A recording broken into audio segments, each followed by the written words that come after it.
I know that was very quiet, but if you were listening carefully, what you just heard was a little selection from a composition for wind ensemble that was written about 7 years ago.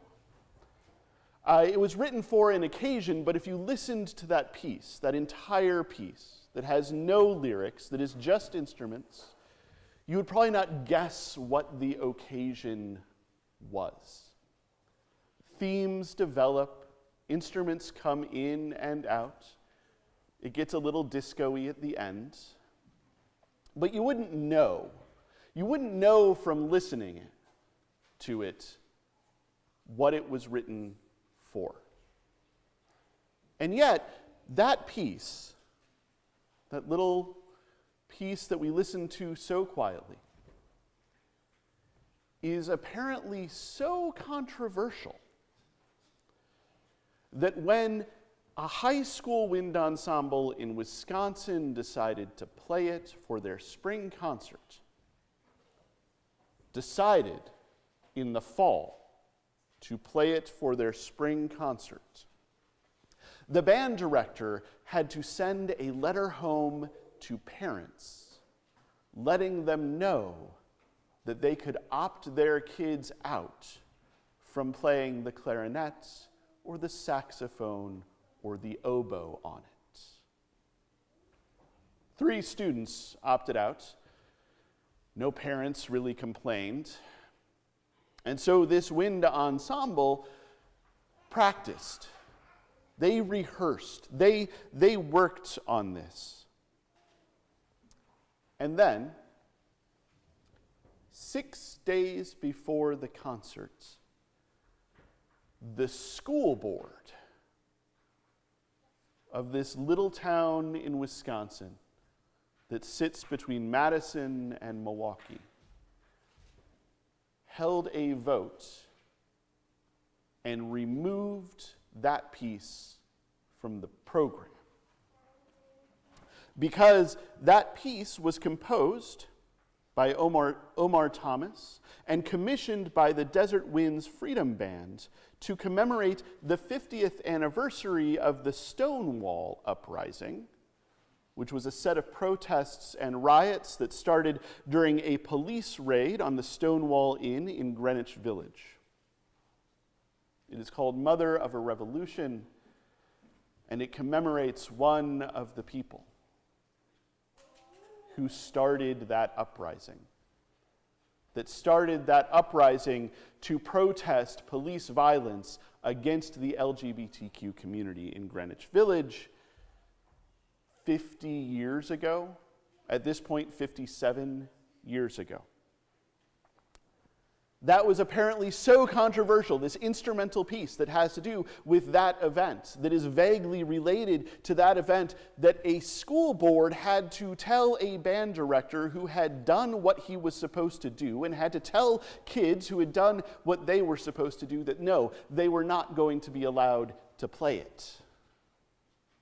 This school board, which I assume did tremendous amounts of research into every other piece of music that has ever been part of a high school band concert. I assure you, some of them get weird. The board vice president said that the decision to pull that music reflects the platform board members campaigned on. This is the quote. "This is a perfect example of what everyone here ran on, which was ending indoctrination and radical curriculum. We are not going to have such crazy music that commemorates an event from 57 years ago, has a drum set, and has parallel fifths." And the kids responded to this. The kids, last week, walked out of class to protest this action of the school board. The kids who had showed up for band practice, the kids who had worked on this piece, the kids who had stood in front of the school board and told them that they were wrong, walked out of class to protest. And I'm telling you this because that takes a lot of courage.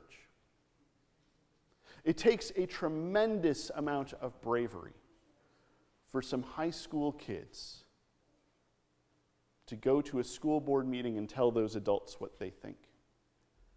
It takes a tremendous amount of bravery for some high school kids to stand up and walk out of class, exercise their First Amendment rights, to tell a school board and a community what they think. It takes a tremendous amount of bravery to stand up in the face of power, knowing that what you do probably isn't going to change anything today. That piece is not going to go back on the program. It takes a tremendous amount of bravery to do that anyway, in the hopes that one day something will change,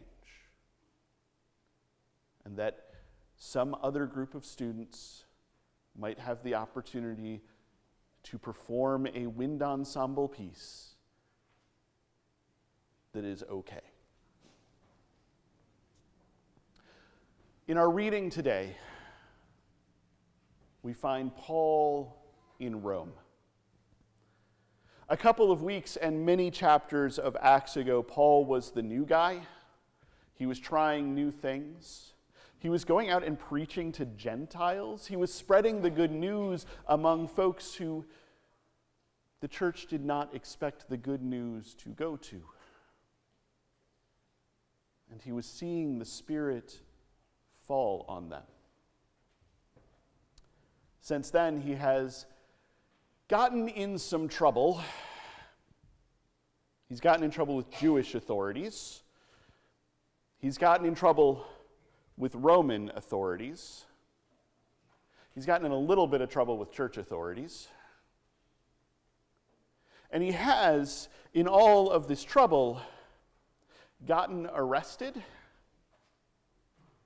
He has, in all of this trouble, exercised his power as a Roman citizen to demand an appeal to no less a figure than the emperor himself.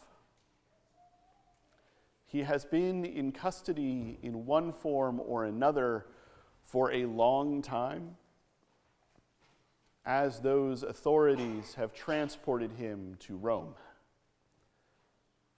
He's been shipwrecked during this. But finally he has come to Rome. And he's going to be hanging out until the emperor can get around to hearing his appeal, to hearing from Paul that Paul has done nothing wrong.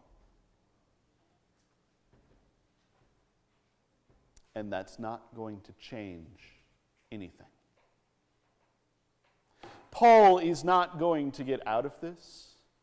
Paul is not going to walk away free. Paul is not going to get to go to Spain. Paul is not going to get to go back to Jerusalem. Paul is not going to get to go back to Antioch. Paul is going to die. According to legend, Paul is going to be beheaded in Rome after the emperor decides that Paul has to go. And he's going to find very little support. He's going to be on his own. But that's not going to stop him. Paul has to know what is going to happen, but that is not going to stop him. Paul has to know how this is going to go, but that is not going to stop him. He is going to go into the streets of Rome, into the heart of this empire, into this place where he knows the powers of sin and death and everything that makes life less hold sway, into this place where the emperor whose troops occupy his homeland rules. He is going to go out into these streets, these country lanes, this urban wilderness, and he is going to spread the good news. The specific of our reading today is that the Jewish community in Rome has come to see him. And they are, unsurprisingly, in the text of the New Testament, not listening very well, not understanding him, certainly not agreeing with him. They are hearing this good news and saying, no, that's not for us. And I don't want to sit on that too much. One of the things that we as Christians have to deal with the early church and with Paul specifically, and often with the text of the New Testament, is a certain amount of anti-Semitism and supersessionism, this idea that somehow Jewish people have been left behind and Christian Gentiles have taken over. And I do need to say that that idea is garbage. God's covenant with the Jewish people still stands. God does not break God's covenants. But something new is rising up. Something different is rising up. A new opportunity is showing up. And what was once the province of these Jewish people is now also the province of everyone else. God is bringing good news to all of creation without giving up on the good news that God gave to a chosen people through an ancestor long ago. But Paul does cite Isaiah and points to an old prophecy that yes, there would be folks who would not see, who would not understand, who wouldn't get it, who wouldn't get into it. And Paul tells them that he will go out to the Gentiles, to the Romans, to the occupiers, to the empire, to these folks who could not be further from what Paul believes God wants. Paul is going to go to them and preach good news. Paul is going to go to the heart of empire and tell them that Christ is risen and new things are possible.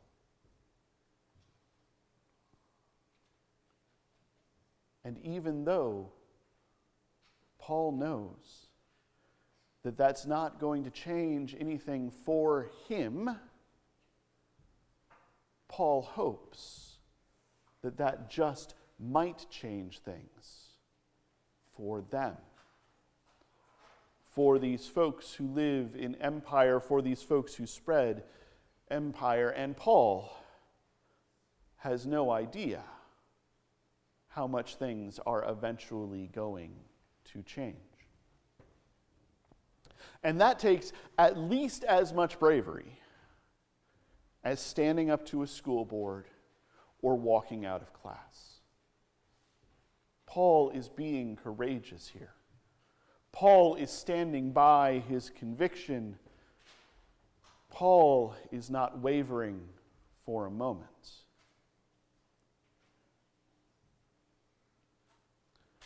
We sit in many ways, at the heart of empire. We sit in many ways in positions of privilege and power and prestige. We sit in many ways in comfort. We sit in many ways in those places where systems work for us. And yet, we have this good news for other folks. For us, yes, certainly, but also for others. And the thrust of this whole series has been that the Spirit keeps working where we do not expect it to work. The thrust of this whole idea, the thrust of this whole faith, is that the Spirit works in places and among people where we do not expect it to work.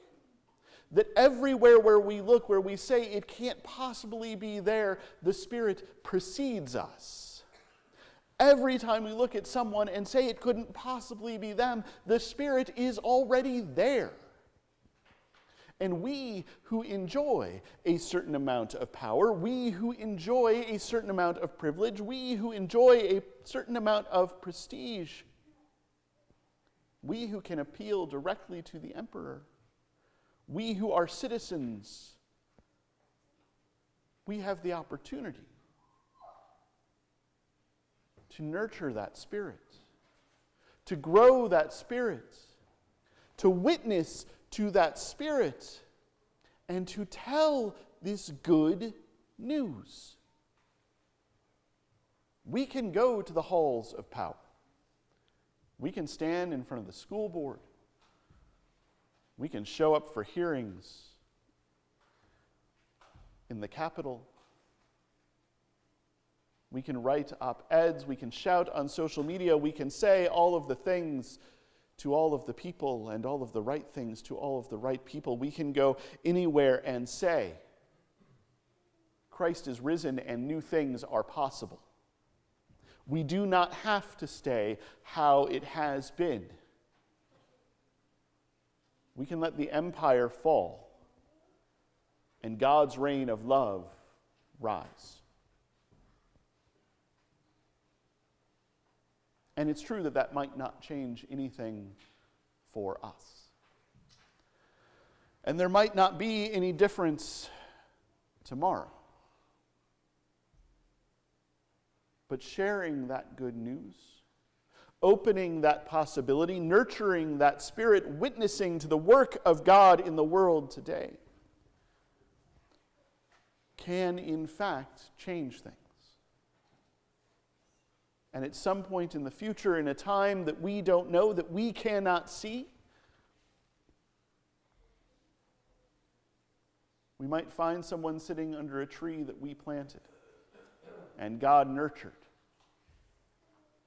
finding themselves welcome in a reign of love, finding themselves included in a reign of love, finding themselves celebrated in a reign of love that they did not know was coming. The promise of the good news, the hope of our faith, the thing that moves us is not that we might see immediate results, although I wish we would. It is that we are nurturing God's reign of love all around us. And that work is worth it. Because even though we might find ourselves afraid, even though we might find ourselves uncomfortable, even though we might find ourselves having to do brave, courageous, slightly bananas things, that reign of love that we are nurturing will blossom. And it will fill all of the earth. And everyone, everywhere, will find a home abiding in the God who is love. And so I say to you, that command that is given again and again and again and again throughout Scripture. Do not be afraid. A command that is only given when there are things to be afraid of. No one says don't freak out unless it's time to freak out. Do not be afraid, but share the good news. Because one day, after all of that fear has been washed away, after every tear has been wiped away, after death itself is past, one day we will awake to God's reign of love all around us and be home, abiding in the God who is love at last.